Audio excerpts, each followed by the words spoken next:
तो चलिए आगे बढ़ते हैं और आज अब हम लोग देखते हैं नेक्स्ट हमारा जो कॉन्सेप्ट है वो ये है कि डेलियानिस फ्रेड सर्किट क्या है। तो आप नया हेडिंग डाल लीजिए, डेलियानिस फ्रेड सर्किट, जिसको हम लोग आम भाषा में डीएफ सर्किट भी कहते हैं। ठीक है, बेसिकली डीएफ सर्किट जैसे सेलेन की सर्किट था, वो हम लोगों को Butterworth second order low pass filter बनाने के लिए मदद कर रहा था। वैसे ही डेलियानिस फ्रेड सर्किट क्या है, ये second order band pass filter बनाने में मदद करेगा। तो यहाँ पे मैं लिख देता हूँ कि it is used to design second order band pass filter. ठीक, ये second order band pass filter को डिजाइन करने में मदद होता है। अब कैसे बनता है ये डीएफ सर्किट, तो चलिए इसके लिए मैं पहले ओपैप ले लेता हूँ। ये एक ओपैप है माइनस प्लस, ठीक, और यहाँ पे ये आउटपुट है V2 लेट सपोज। अब यहाँ से इसको हम लोग क्या कर दिए, ग्राउंड कर दिए। यहाँ पे आ गया एक रेजिस्टेंस लेट सपोज R1, और इसका जो कैपेसिटेंस है वो हम लोग इससे कनेक्ट करके, ठीक है, ये कैपेसिटेंस इससे कनेक्ट करके ये हो गया C1।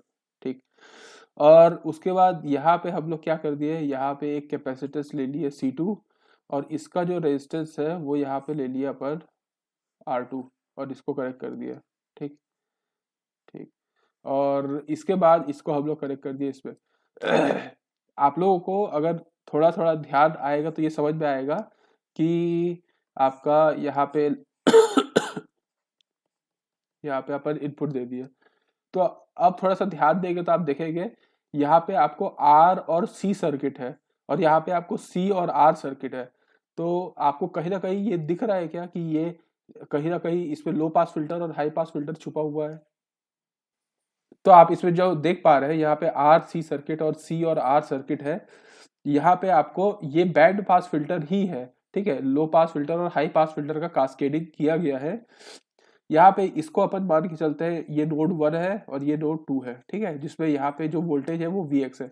अब इसमें थोड़ा लंबा चौड़ा डेरिवेशन आएगा, उस डेरिवेशन को थोड़ा सा ध्यान से देखिएगा। अब हम लोग क्या करते हैं, हम लोग ना KCL अप्लाई करते हैं। अप्लाई KCL कहाँ पे अप्लाई करते हैं, नोड 1 पे। तो नोड 1 पे हम लोग यहाँ पे KCL लगाते हैं। नोड 1 पे KCL लगाने से क्या फायदा है, देखिए यहाँ पे ये वोल्टेज 0 है, तो ये वोल्टेज भी 0 है होगा। अब जीरो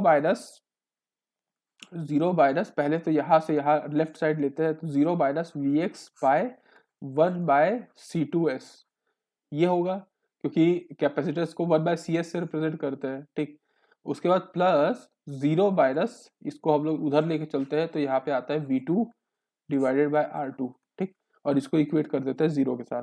तो इससे जो आएगा वो ये आएगा, Vx की वैल्यू आ जाएगी। Vx को राइट हैंड साइड में लेते हैं तो क्या आ जाएगा, minus V2 divided by R2 C2s। ये आपका पहला चीज आया, तो इसको अपन इक्वेशन नंबर 1 दे देते हैं। ठीक, ये तो सिंपल सा बात है भाई, KCL लगा दिया अपन नोड 1 में। अब अपन लगाते हैं KCL किस पे, नोड 2 पे भी लगाते हैं। तो यहाँ पे अपन लिख देते हैं अप्लाई KCL एट नोड 2। ठीक, नोड 2 पे अपन KCL लगाएंगे तो क्या होगा, देखिए यहाँ Vx है, Vx minus V1 by R1, Vx minus 0 by 1 by C2s, Vx minus V2 by 1 by C1s। तो यहाँ पे अपन लिख सकते हैं इसको Vx minus V1 by R1 plus Vx minus V2 by 1 by C1s Vx minus 0 by 1 by C2s is equal to 0। ये equation आपका हो गया KCL का, जो नोड 2 पे अपन लगाने वाले हैं। ठीक है, अब इसको थोड़ा सा सॉल्व कर लीजिए। इसको अगर आप सॉल्व करेंगे तो आ जाएगा Vx by R1 minus V1 by R1 plus Vx, ठीक है, C1s माइनस V2 C1s, ठीक, प्लस आपका Vx C2s हो जाएगा इज इक्वल टू 0 हो जाएगा। जिसमें अगर आप Vx को कॉमन लेना चाहे तो Vx को कॉमन ले लेते हैं 1 bye R1 plus C1s plus C2s। ठीक, और यहाँ पे ले जाते हैं उधर V1 by R1 plus V2 bye C1s। ठीक, अगर Vx की जगह पे अपन V2 रख देते हैं, ये वाला जो इक्वेशन नंबर 1 है उसको रख देते हैं तो क्या आ जाएगा, minus V two by R two C two S. तो Vx की जगह पे रख देते हैं माइनस V2 R2 C2S, ठीक। और यहाँ पे रख देते हैं 1/R1 plus C1S plus C2S, ठीक। और यहाँ पे आ गया V1/R1 प्लस V2 C1S। अच्छा, V2 ये टर्म भी तो है, तो इसको भी इधर ले जा सकते हैं, क्योंकि फिर V2 एक साथ हो जाएंगे। तो V2 को कॉमन ले लेते हैं, यहाँ पे आ जाएगा 1/, ठीक है, R1 R2 C2S, ठीक है। और माइनस को उधर लेके जाते हैं राइट हैंड साइड पे, ठीक। यहाँ पे आ जाएगा आपका C1, ठीक है, एस एस कट गया तो आ गया R2 C2 है प्लस C2 कटा S कटा, तो आ जाएगा कितना आएगा 1/R2। और यहाँ का C1S इधर आ जाएगा, और माइनस माइनस तो सब एक ही साथ है, फिर माइनस उधर ले जाएंगे तो आ जाएगा C1S। और यहाँ पे आ जाएगा माइनस V1/R1। तो अब आगे बढ़ते हैं और हम देखते हैं, देखिए यहाँ तक तो सिंपल चल रहा है, ठीक। हम लोगों को मेन V2/V1 निकालना था, तो V2/V1 निकालेंगे तो आपका आ जाएगा, ठीक। ये अगर, अच्छा इसको पहले अपन एक काम करते हैं, V2/V1 ना निकाल के पहले इसको थोड़ा सा एलसीएम वगैरह ले लेते हैं।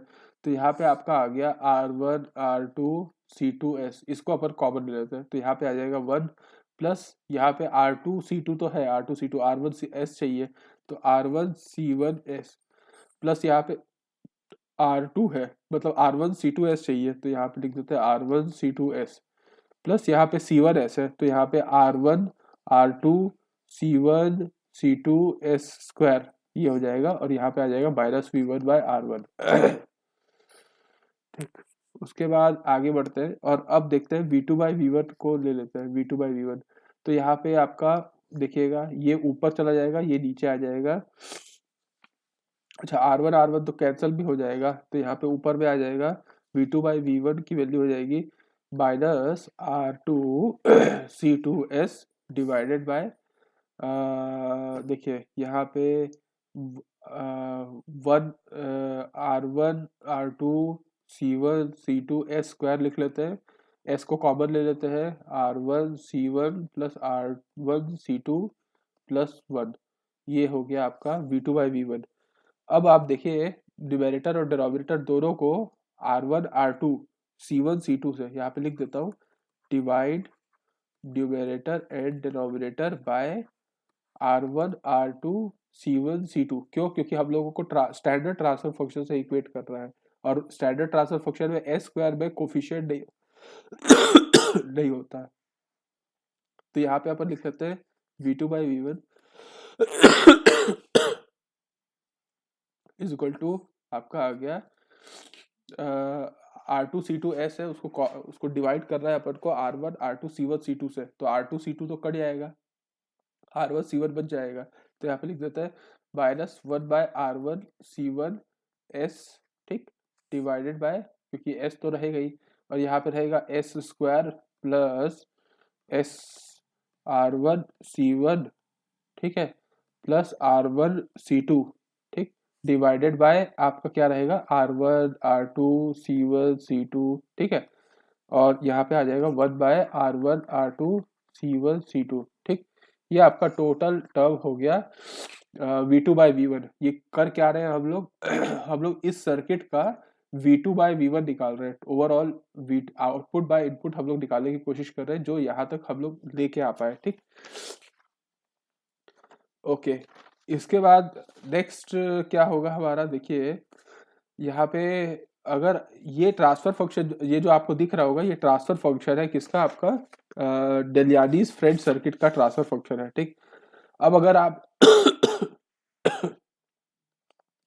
C1 की वैल्यू C2 की वैल्यू से बराबर कर देते हैं, जो कि C है, तो आपको लिखना आसान पड़ जाएगा। तो V2/V1 की वैल्यू हो गई माइनस 1/R1C, ठीक, into S divided by S square plus आपका 2 R1 इंटू C होगा, और यहाँ पे होगा R1 R2 C स्क्वायर, और ये मल्टीप्लाई होगा S के साथ, और यहाँ पे हो गया R1 R2 C square.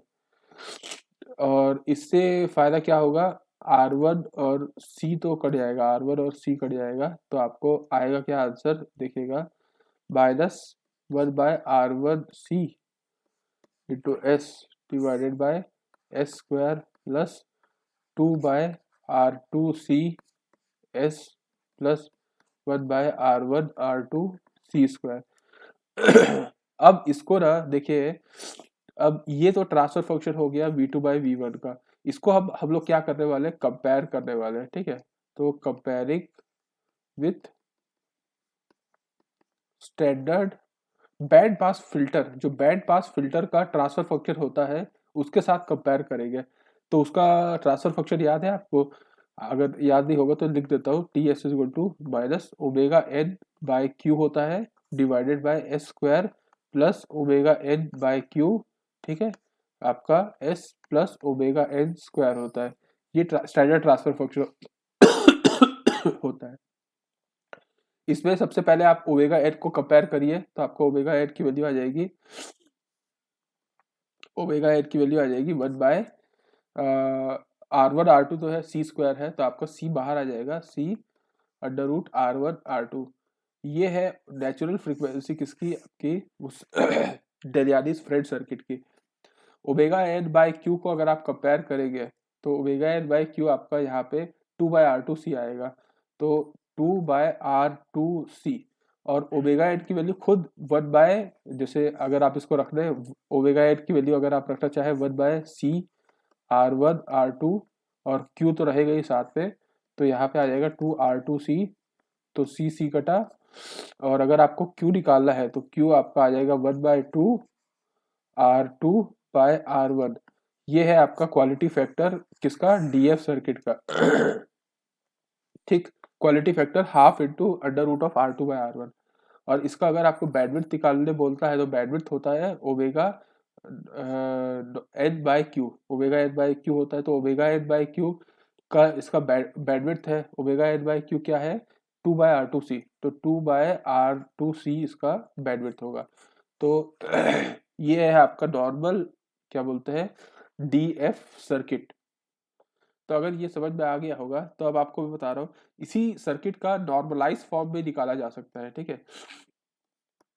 Normalised form of this circuit, अगर इस सर्किट का नॉर्मलाइज फॉर्म निकालना चाहे तो कैसे निकलेगा, देखिए R1 को आप 1 वैल्यू मान लीजिए, ओमेगा एन को भी आप 1 मान लीजिए, नेचुरल फ्रीक्वेंसी 1 और R1 की वैल्यू 1। इससे क्या हो जाएगा देखिएगा, R2 क्या हो जाएगा, अगर आप देखेंगे तो ओमेगा एन की वैल्यू 1 है, आर देखिए R1 की वैल्यू आपका bandwidth omega N by Q, ठीक, ओमेगा एन की वैल्यू 1 है, तो क्वालिटी फैक्टर क्या आ जाएगा इसका, 4Q² आएगा क्या। ठीक, यहाँ पे आप कहाँ से ले सकते हैं, इसको आप यहाँ से लेंगे, देखिए R1 की वैल्यू 1 है, तो यहाँ पे क्या आ जाएगा, 2 इधर चला जाएगा तो 2 इंटू क्यू, और उसको अंडर रूट हटाएंगे तो R2 की वैल्यू आ जाएगी 4Q², तो R2 की वैल्यू 4Q² आ जाएगी, और R2 की वैल्यू अगर 4Q² आई तो फिर आप यहाँ पे ओमेगा एन की वैल्यू 1 है, ठीक है, क्वालिटी फैक्टर आपका ये, तो C की वैल्यू आपका निकल के आ जाएगा, C की वैल्यू आपका निकल के आ जाएगा, कितना आएगा, 1/2Q। तो ये normalised form of this circuit है। ये सारा वैल्यू को अगर आप इस ट्रांसफर फंक्शन में डालते हैं, ठीक है, इस ट्रांसफर फंक्शन में सारी वैल्यूज को डालते हैं, तो एक नॉर्मलाइज्ड जो ट्रांसफर फंक्शन आएगा DF सर्किट का, वो आएगा -2Q into S divided by S square plus 1/Q into S plus 1।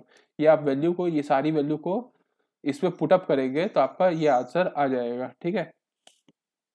तो अगर मैं ओवरऑल सर्किट बनाना चाहूँ तो ओवरऑल जो DF सर्किट होता है वो ये होता है कि आप माइनस प्लस है, और यहाँ पे आपका आउटपुट है V2 लेट सपोज, और यहाँ से आप इसको ग्राउंड कर दिए, ठीक है।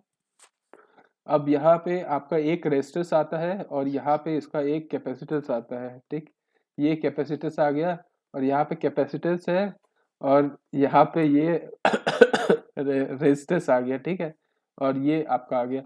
यहाँ पे देखिए ये R1 है, ठीक है, और यहाँ पे इसका जो कैपेसिटेंस है C1, वो कितना आया है अभी नॉर्मलाइज फॉर्म पे, अगर अपन देखें तो 1/2Q, ये 1/2Q है, तो 1/2Q अपन निकाल लिए।